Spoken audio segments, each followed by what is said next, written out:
सुवर्णपुर अबकारी विभाग पृथक पृथक दुईटी स्थान में चढ़ाऊ कर विपुल परिमाणर गंजेई जबत करने सहित 2 जन को गिरफ्त करिसेंती। तेबे अबकारी विभाग द्वारा होइथिबा चढ़ाऊ रे सोनपुर सहरर बुढ़ारजा छकरे गंजेई चालाण पाई नेउथबा जन को गिरफ्त करा जायछि।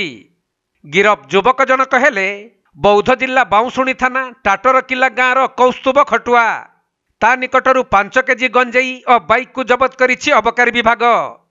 सेहीपरि एक कार रे गंजेई चालाण हेउथबा बेले सोनपुर बिनिका रास्तार कलापथर छकरे वीर महाराजपुर थाना विदुरपाली गाँवर वशिष्ठ प्रधान को गिरफ्त करा जायछि।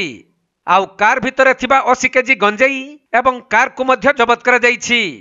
पर ए नै अबकारी विभाग पक्षरु पृथक पृथक 2टी मामला रुजु करा जिबा सह उभय अभियुक्त को जेल हाजत को पठाई दिया जायछि।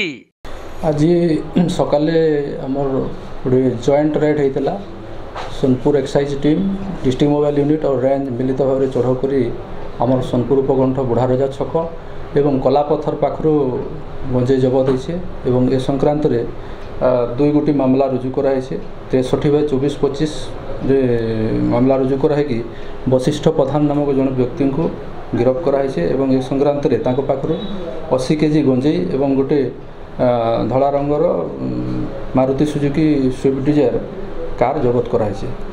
अन्य गोटी मामला रे जार केस नंबर है 108/2024-25 बुढ़ारजा छकरे जड़े व्यक्ति को अटक रखी 5 किलो परिमाण गंजेई बरामद कर जबत कराई एवं ए संक्रांत में गोटे अपाचे आरटीआर गाड़ी जबत कराई। आज उभय को कोर्ट चालाण करा। गंजेईर हाराहारी मूल्य पाखापाखि 8.5 लाख बौद्ध अंचल संबलपुर अंचल को चोराचालाण होता। सुवर्णपुर जिला प्रतिनिधि पीतांबर महापात्र रिपोर्ट कोणार्क लाइव।